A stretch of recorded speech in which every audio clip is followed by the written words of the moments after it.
একদমই আমরা একটু যাওয়ার চেষ্টা করব কংগ্রেসের কাছে। আমরা দেখেছিলাম যে এই মালদা জেলা কিন্তু কংগ্রেসের গড় বলে পরিচিত। কংগ্রেস কি বলছে এবার, কি আপনারা কি একদমই সিট পাবেন, কি মনে করছেন? আপনাকে প্রথমেই বলছি যে কংগ্রেস মালদার শক্ত ঘাঁটি। আমরা এখান থেকে 5 থেকে 6টার উপরে আমরা জিতবো। 2021 সালে দেখেছিলাম এই যে বাম কংগ্রেস জোট, তারা একটাও সিট পায়নি 2021 সালে। 26-এ কি আশা করছেন আপনারা? অবশ্যই আমাদের যে জোট হয়েছে সেই জোট যথেষ্ট বেগ দিবে।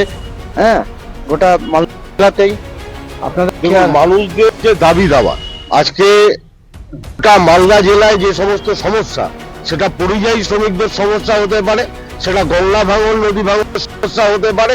যে কোনো সমস্যার ক্ষেত্রে আপনারা যদি কাউকে রাস্তায় দেখেন যে পরিযায়ী শ্রমিকদের পাশে কারা দাঁড়িয়ে আছে মালদা জেলায়, সিআইটিউ এবং বামপন্থীরা। আজকের দিনে দাঁড়িয়ে নদী ভাঙনে, আজকে মানিকচক থেকে শুরু করে রতুয়া থেকে শুরু করে নদী ভাঙনে পর্যদস্ত মানুষের পাশে কারা দাঁড়িয়ে আছে বামফ্রন্ট, সিআইটিউ, সাথে পরিযায়ী শ্রমিকদের সমস্ত। আজকের দিনে দাঁড়িয়ে যে এসআইআর মধ্যে দিয়ে যেটা করার চেষ্টা করছে, যে আজকে মানুষকে পরিযায়ী শ্রমিকদের পাশে দাঁড়িয়ে, একদম মিথ্যা কথা। একদম পরিযায়ী শ্রমিকের পাশে একদম তৃণমূল দাঁড়িয়েছে। পশ্চিমবাংলার যা উন্নয়ন করেছে মমতা বন্দ্যোপাধ্যায়, এখানে বিজেপি সিপিএম কংগ্রেস ধুয়োর মতো ঘুরে যাবে। মমতা বাবুর উন্নয়ন কেউ টিকতে পারে না। মমতা বাবু যেভাবে উন্নয়ন দিয়েছে, মানুষের বাড়ি বাড়িতে কাজ দিয়েছে, মানুষের পাশে আছে। মমতা বাবুর উন্নয়নের আমরা একটু ভাঙন নিয়ে বিজেপির কাছে যে এখানে সুযোগ করছে যে বিজেপি কোন রকম ভাঙন সমস্যার কোন রকম কাজ করেনি, কি বলবেন এই বিষয়ে? আজকে আপনারা সকলেই জানেন যে এই রাজ্যের যিনি মুখ্যমন্ত্রী এবং যিনি হচ্ছে জলসম্পদ দপ্তরের মিনিস্টার আছেন, তার পূর্ণ প্রতিমন্ত্রী আলদারি, তার কোনো ভাবনা চিন্তা নাই। যখন গঙ্গা ভাঙন হলে তিনি গেলেন, নৌকা করে ঘুরলেন চললেন। তিনি যে সেন্ট্রালকে জানাবেন, তিনি তার বিরুদ্ধে চেষ্টা করবেন, সেদিন ভাবনা চিন্তা করেনি। সেন্ট্রাল চেষ্টা যে এই গঙ্গা ভাঙনটা রোধ হোক, কিন্তু তৃণমূল কংগ্রেস কোনো চেষ্টা করে না সেটা। কিন্তু সেখানকার মানুষও বলছে যে কেন্দ্র সরকার যদি হাত মেলাতো তাহলে আরো হয়তো। কেন্দ্রীয় সরকার সবসময় রাজি আছে, কিন্তু আজকে আপনারা দেখেন না পার্লামেন্টে কবার তৃণমূলে এত এমপি থাকতে, আমাদের এমএলএ থাকতে কবার তৃণমূল গেছে পার্লামেন্টে গিয়ে এই কথা বারবার বলছে না, তারা মানুষ কিন্তু রাজনীতি করছে। আমরা দেখেছি যে এই যে বিধানসভা নির্বাচন, প্রত্যেকবারই দেখি যে এই ভাঙন ইস্যু, কিন্তু মালদা জেলাতে ভাঙন ইস্যু। আমরা একটু তৃণমূল কংগ্রেসের কাছে যাবো। এই যে ভাঙন ইস্যু প্রত্যেকবার দেখা যায়, কিন্তু পরে কোনো রকম কাজ হয় না। বলছি, আমি বিজেপির বন্ধুদের কাছে বলছি একটু খবর রাখুক। আজকে সংসদে যদি বুকে একবারও বলে থাকে বাংলার কথা, বাংলার ভাঙন নিয়ে, আজকে তো জানা উচিত নদী ভাঙন ওটা কোনো রাজ্যের ব্যাপার না, ওটা কেন্দ্রের ব্যাপার। আজকে 1 টাকা বাংলায় দিচ্ছে না, হাজার হাজার কোটি টাকা বাংলায় আটকে রেখে বিভাজের মতো কথা বলছে। আজকে ওরা শ্বেতপত্র পেশ করুন, বাংলা যারা যদি 1 টাকা দিয়ে থাকে আমরা এখানে ভোটে দাঁড়াবো না, ওদের রুলিং দিব। আজকে আজকে আমাদের আজকে বিশ্ব মঞ্চে আজকে ভারতকে যে অপমান করলো, আজকে গরু খেকো ইসরায়েলের কাছে বলছে ভারত কি ভারত মাতার সন্তান, বাংলার প্রতি বাংলার প্রতি মঞ্চ ছিল। আজকেও দেখুন না, একের পর এক মনীষীকে অপমান করছে। আজকে বঙ্কিমচন্দ্রকে আমাদের দেশের প্রধানমন্ত্রী বঙ্কিমবাবু সম্বর্ধন করছে, বিদ্যাসাগরের মূর্তি ভাঙছে। আজকে আমাদের রবীন্দ্রনাথকে বিজেপি যাওয়ার চেষ্টা করবে, বাংলাকে কেন বারবার করে বঞ্চনা করা হচ্ছে, কি বলবেন? দেখেন, বাংলাকে বঞ্চনা করছে না, কারণ তৃণমূল কংগ্রেস নিজেরা ভাবছে ওরা বঞ্চিত হচ্ছে। কারণ জানে তৃণমূল কংগ্রেস কাটমানি আর টাকা চুরি করতে ওস্তাদ। তারা যেসব টাকা সেন্ট্রাল থেকে এতদিন পেয়েছে, একটা টাকা তারা ঠিকঠাক ভাবে কাজ করেনি, ঠিক আছে? তারা টাকার হিসাব দিতে পারে না, তা আবার তুই টাকা নেবো আর পকেটে করবো, এই ভাবনা চিন্তা। আর একটু কংগ্রেসের কাছে যাওয়ার চেষ্টা করবো। প্রতি বছর আমরা দেখি যে এই যে ভোট আসলে একটা ভাঙন ইস্যু প্রতি বছর থাকে, কি বলবেন এই বিষয় নিয়ে? আনন্দ মালদার হচ্ছে চিরকালীন সমস্যা। এই ভাঙন নিয়ে কোনো প্রতিনিধিকে আমরা দেখি না পার্লামেন্টে লড়াই করছে বা এখান থেকে কিছু আমাদের বাংলাকে রক্ষা করবে, ভাঙন থেকে রক্ষা করবে, তার জন্য প্রতিবাদ করছে। বিজেপির যিনি সাংসদ আছেন তিনিও নীরব। একমাত্র ইচ্ছা খান চৌধুরী, যিনি নতুন এমপি হয়ে তিনি দিল্লিতে গেছেন এমপি হয়ে, তিনি কিন্তু ভাঙন সমস্যা নিয়ে প্রচন্ডভাবে দাবি তুলছেন এই দিল্লিতে। এই হচ্ছে ঘটনা। আর বামেদের পক্ষ থেকে ভাঙন নিয়ে কি বলবেন? আমরা ভাঙন নিয়ে প্রচুর লড়াই করছি। দেখবেন মানিকচকে যে ভাঙনের যে পরিস্থিতি, সেই জায়গায় কিন্তু আমরা সেখানে ভাঙন নিয়ে প্রচুর করছি, আমরাই করছি। বিজেপির এই যে সেটিং, এটা সব ক্ষেত্রে তৃণমূল এবং বিজেপির সেটিং আমরা দেখতে পাচ্ছি, এবং মালদা জেলার নদী ভাঙনের ক্ষেত্রেও আজকের দিনে দাঁড়িয়ে একই রকম ভাবে তৃণমূল এবং বিজেপির এই সেটিং চলছে। তৃণমূল বলছে সেন্ট্রাল টাকা পাঠাচ্ছে না, সেন্ট্রাল বলছে টাকা পাঠাচ্ছে, সেটা বলছে না। এখানকার বিধায়ক ছিলেন সাবিত্রী মুখো, তিনি তো কোনো কাজ করেন। একটু আসতে আপনাদেরকে একটু আসতে বলবো, একটু আসতে দিদি, একটু আসতে। এখানে আমরা গন্ডগোল করতে আসিনি দিদি, একটু আসতে প্লিজ, একটু আসতে। হ্যাঁ, কি বলছিলেন দাদা? আজকের দিনে দাঁড়িয়ে তৃণমূল এবং বিজেপির যে সেটিং ভাঙনের ক্ষেত্রেও দেখা যাচ্ছে। আজকে এরা একবার বলছে যে সেন্ট্রাল টাকা ঠিক দিচ্ছে আছে, তৃণমূল কংগ্রেস সেটিং করছে, কি বলবেন? বলছে তৃণমূল কংগ্রেস সিপিএম বলছে ওরা সবার সেটিং দেখতে হবে, নিজেদের তো দেখার কিছু নাই, একটা এমএলএ নাই, একটা এমপি নাই, তো অন্য লোকের জিনিসই দেখতে হবে, তো তাইগুলোই দেখতে পাচ্ছে। আর সিপিএম এর যে কয়েকটা নেতা অবশিষ্ট আছে তারা হয় তৃণমূলে চলে আসছে, আর ওদের যা ভোটার তো সব তো ট্রান্সফার করে দিয়েছে বিজেপিকে। বিজেপির কাছে আমি একটু যাবো। সিপিএম বলছে একদম সেটিং রাজনীতি, কিভাবে দেখছেন? দেখেন, তৃণমূল কংগ্রেস এসব বললো ঠিক আছে, কিন্তু সিপিএম কে এসব মানায় না। সিপিএম দেখবেন 34টা বছর রাজত্ব করেছে, 2011 সালে যাওয়ার পর থেকে তারা একদম পুরো বঞ্চিত হয়ে গেছে। আজকে বাংলার মানুষ ঘরে হয়ে যান, সিপিএম কে তারা চাইছে না, তারা শুধু ডিম ভাত খাইয়ে লোক সংখ্যা বাড়ানোর চেষ্টা করছে, ভোট ব্যাংক বাড়াতে পারছে না, তাই সিপিএম মুখে এসব মানায় না। আমি একটু আবারও সিপিএম এর কাছে যাওয়ার চেষ্টা করব, যে বিজেপি অভিযোগ করছে যে লোকেদের কাছে আপনারা যান কিন্তু কোনো রকম ভাবে কোনো সাড়া পাওয়া যায় না, কি বলবেন? লোকের কাছে সারা আমাদের যদি না পেতাম, আজকের দিনে দাঁড়িয়ে আমাদের যেই মিউনিসিপ্যালিটিটা আমরা চালাচ্ছি তাহিরপুরে, আজকে নরেন্দ্র মোদীকে সেই তাহিরপুরে গিয়ে সভা করতে হচ্ছে, যে জানে যে আর কোনো জায়গা ওইখান থেকে যদি সিপিএম কে সরানো যায়, সেই যে প্রচেষ্টা আজকে দিদি এবং মোদীর এই সেটিং এর মধ্যে দিয়ে যে আজকে বামপন্থীদেরকে একঘরে করার এই যে অপচেষ্টা, এটা মানুষ বুঝে নিয়েছে, মানুষ ধরে নিয়েছে।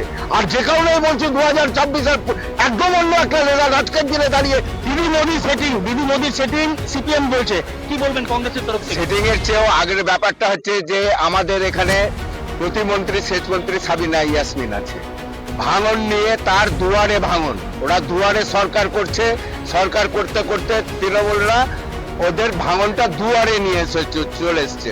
আর এটা যে সেটিং, এটা আজকে এসআইআর দেখতে পাচ্ছি। এসআইআর মমতা ব্যানার্জি বলেছিল, আমাদের মাননীয় মুখ্যমন্ত্রী বলেছিলেন যে আমি এসআইআর মানি না, করি না, কিচ্ছু না।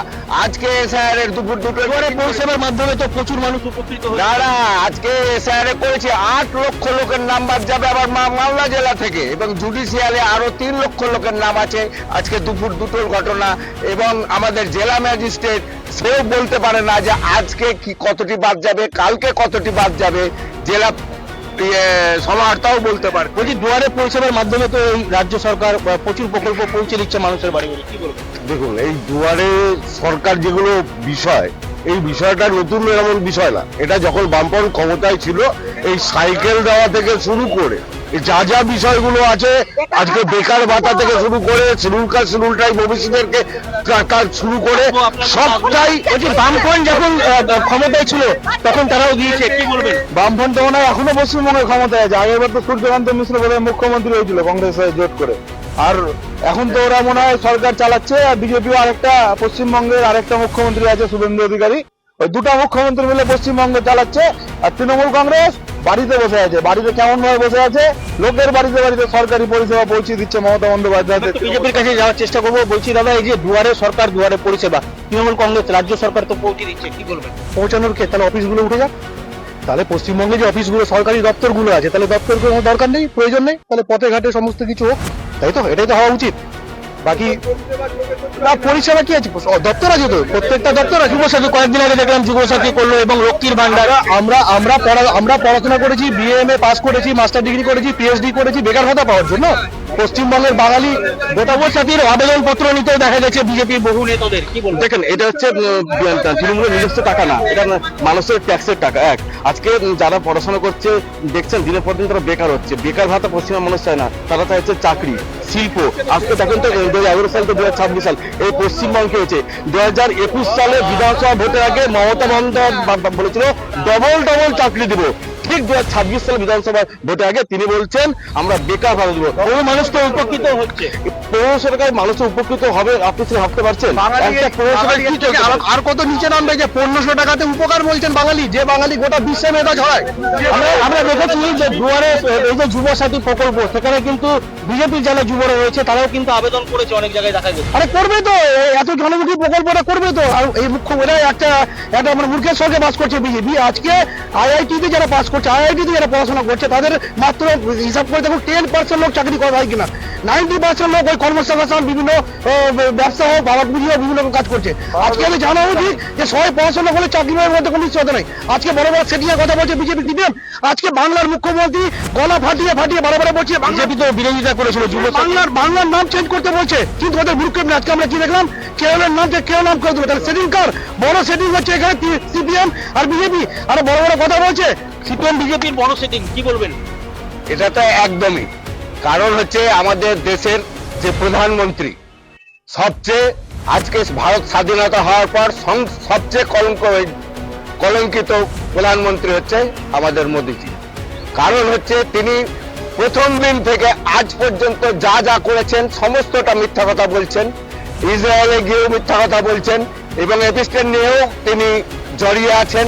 ট্রাম্পের কাছে তিনি বিক্রি হয়ে গেছেন, যার জন্য রাশিয়া থেকে তেল কিনতে। তৃণমূল কংগ্রেস অভিযোগ করছে যে সিপিএম বিজেপি একদম সেটিং রাজনীতি, কিভাবে দেখছেন?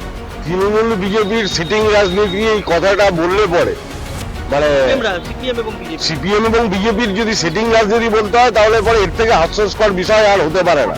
কারণ হচ্ছে আজকের দিনে দাঁড়িয়ে গোটা ভারতবর্ষের বুকে সবচাইতে বেশি যদি আক্রমণ কারোর উপরে নামিয়ে আনে বিজেপি, আরএসএস, বজরং দল, সেটা হচ্ছে বামপন্থী। সেটা গৌরী লঙ্কেশ থেকে শুরু করে কালবুর্গি থেকে শুরু করে সব জায়গায় এটা প্রমাণিত। আর আজকে দ্বিতীয়ত, আজকে যেই বিষয়টা আপনি কিছুক্ষণ আগে বলছিলেন যে আজকে পশ্চিমবঙ্গটা কোন অধোগতিতে গেছে, যে আজকে যখন বামফ্রন্ট ক্ষমতায় ছিল এখানে যেরকম দুর্গাপুজো হয় বছরে এই ক্যালেন্ডার অনুযায়ী, এসএসসিটা হতো বছরের সেই ক্যালেন্ডার অনুযায়ী। আজকে লক্ষ লক্ষ বেকার যুবক যুবতী বিভিন্ন স্কুলে চাকরি করছে এই তৃণমূলের বিজেপির পরিবারের সন্তান। সিপিএম অভিযোগ করছে যে এসএসসি পরীক্ষায় হচ্ছে না, কি বলবেন? এসএসসি পরীক্ষা দেখুন, বিষয়টা হচ্ছে আমরা শুনুন, সিপিএম মানে ওরা এগুলাই বলছে। সিপিএম এখন ওই পায়ের নুপুর হয়ে গেছে। কালকে অধীর চৌধুরীর পায়ে বাচ্ছে, পরশু দিন নওশাদ সিদ্দিকীর পায়ে বাচ্ছে। এদের আর কাজ কাম নাই। 34 বছরে কি করেছিল? 34 বছরে চিরকুট দিয়ে চাকরি করেছে। সিপিএম করো, বাড়িতে একটা করে চাকরি, চাকরির টাকা নাও আর লেবিতে সরকার দলকে টাকা দাও, এই তো ওদের কথা। আরে ওদের মুখে এত কথা মানায় না। ওরা এগুলো বলে যাবে সারা জীবন, মানুষ ওদের কথা আর খায় না। ওরা সিপিএম কে এখন খায় না, মাথায় দেয়, এটাই কেউ বুঝতে পারছে না। আমলে দেখা গেছে যে শিক্ষাই তুলে দিয়েছে, কম্পিউটার তুলে দিয়েছে। বাম আমলে তো সবকিছু তুলে দেওয়ার ওদেরই ছিল, খালি মানে থাকবে হচ্ছে সিপিএম এর পার্টি অফিস আর চিরকুট, শুধু চিরকুট। আজকে আমরা দেখি তো কম্পিউটারে প্রতি বছর কম্পিউটারের বিরোধিতা করেছে। এদের লজ্জা নাই? এরা সিপিএম না বিজেপি? কোথায় গেল 8,000 স্কুল বন্ধ হয়ে গেছে, 36,000 চাকরি গেছে এই তৃণমূলের আমলে। অন্য কোনো সময় না, অন্য কোনো সময় না। 26,000 চাকরি আজকে শিক্ষকদের চলে গেল শুধু নোটের জন্য। 26,000 চাকরি গেল নোটের জন্য। চুরি ছাড়া তৃণমূলের আমলে কোনো চাকরি হয়নি, চুরি ছাড়া কোনো চাকরি হয়নি, ঘুষের চাকরি। 34 বছরে কোনো বামপন্থী নেতা মন্ত্রী জেলে যায়নি এবং 34 বছরের পরে আজকে প্রায় 15 বছর তৃণমূল সরকার চালাচ্ছে। হ্যাঁ, বহু কমিশন হয়েছে, কমিশনের আতুর ঘর থেকে তার রিপোর্ট আজ পর্যন্ত বেরোয়নি, কোনো নেতাকে করতে পারেনি। মানে এরা বড় বড় কথা বলছে, এদের সমস্ত কথা বলছে। আজকের দিনে দাঁড়িয়ে রাজারহাট নিউ টাউনের যত সেক্টর 5 আপনারা তো স্কুলে দেখা গেছে কম্পিউটার 6 হয়েছে। জিজ্ঞেস করুন তৃণমূল কংগ্রেসকে, ভোটে সেক্টর 5 করে যাওয়ার পরে একটা সেক্টর তারা অভিযোগ করছে যে একটা সেক্টরও বলেই হয়নি বলে। এরা খবরই রাখে না। আজকে বাংলায় যেভাবে শিক্ষার অগ্রগতির জন্য মাননীয় মুখ্যমন্ত্রী একটা গ্রাসরুট লেভেলে স্কুলে ছাত্র থেকে তার কথা বলছে, তৃণমূলের আমলতে স্কুল ছুটে সংখ্যা ইনফোসিস বেরিয়ে গেছে, ইনফোসিস চলে গেছে, আইবিএম মতো সংস্থা চলে গেছে। আজকে বামফ্রন্ট শিমুল নন্দীগ্রাম করে আজকে চেষ্টা করেছিল যে কমসে কম পশ্চিমবঙ্গের বেকার যুবক যুবতীরা তাদের যেন একটা কর্মসংস্থানের ব্যবস্থা হয়। এই তৃণমূল বিজেপি রাজনাথ সিং আর মমতা ব্যানার্জি ওই সিঙ্গুরে বসে দাঁড়িয়ে বামামলের কটা শিল্প হয়েছে, বামামলের কটা শিল্প আজকে যতগুলো শিল্প হলদিয়া পেট্রোকেমিক্যাল থেকে বক্রেশ্বর তাপ বিদ্যুৎ সিপিএম বলছে বামামলে যা শিল্প হয়েছে বামামলে হয়েছে, কি বলবে? একদম ভুল কথা। আজকে ওরা আমাদের যে মাননীয় মুখ্যমন্ত্রী যে একেবারে সেক্টরগুলো উদ্বোধন করে ফেলছে। আজকে দেউচিয়া আরএস সুন্দরী আমাদের ঝাড়খণ্ডে যে 35,000 কোটি টাকা বিনিয়োগে ওখানে বড় কর্মসংস্থান হবে, লক্ষ লক্ষ কর্মসংস্থান হবে। আজকে যে খবর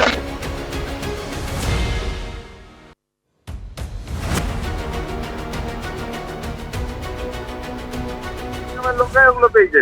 ওরা যে বেকার ভাতা নিয়ে কথা বলছে কিনা, এখন আমাদের যে বেকার ভাতা, ওই বেকার ভাতাটা সিপিএম তাদের আমরা করে দেবো। একটু আমি বিজেপির কাছে যাওয়ার চেষ্টা করবো। বামেরা বলছে যে বাম আমলে প্রচুর শিল্প হয়েছে, কি বলবেন? আজকে তৃণমূল কংগ্রেস ও সিপিএম ওরা দুজন দোষ দিচ্ছে। আজকে বর্তমানে দাঁড়িয়ে দেখবেন শিল্প নেই। আপনি অন্যান্য যে আজকে পরিযায়ী শ্রমিকরা আজকে অন্য রাজ্যে কাজ করতে আছে, এসব রাজ্যে কাজ করতে আছে, প্রত্যেক রাজ্য হচ্ছে বিজেপি শাসিত। তাহলে আজকে নিশ্চয় মালদা থেকে সব থেকে বেশি সংখ্যক পরিযায়ী শ্রমিক আজকে কেন অন্য রাজ্যে আছে? আর প্রত্যেক রাজ্য সেসব রাজ্য হচ্ছে বিজেপি শাসিত। নিশ্চয় কোনো শিল্প আছে, সরকার মানুষ মুখ থাকছে, পশ্চিমবঙ্গ কেন থাকতে পারছে না তারা? ওরা সেটিং এর কথা বললো, সেটিং এর কথা বলছি। 35 বছর শাসন করলো পশ্চিমবঙ্গে, আমরা কি সেটিং দেখলাম? এইখানে বামফ্রন্ট, ওইখানে কংগ্রেস, এইখানে বামফ্রন্ট, ওইখানে কংগ্রেস, এখানে লড়াই, এখানে লড়াই, ওখানে গলা ধরে জড়াজড়ি। কাজেই যারা বলছে বিজেপি সেটিং, তৃণমূল সেটিং, এই সেটিং কিন্তু না, বিজেপি বাদে সব দলের সেটিং পরিষ্কার বোঝা যায়, চোখ খুললেই দেখতে পারবে। একদমই দেখো, আজকে ময়দানের ভোটের হাওয়া এখানে আমরা শেষ করছি। আমাদের সঙ্গে ছিল একদিকে যেমন বিজেপির প্রতিনিধিরা ছিল, অপরদিকে তৃণমূল কংগ্রেসের প্রতিনিধিরা, একদিকে সিপিএম এর প্রতিনিধিরা এবং কংগ্রেসের প্রতিনিধিরা। তবে দেখার এই যে 21-26 বিধানসভা নির্বাচন কারা মতদের পথে, এখন সেদিকেই টাকার বিষয়।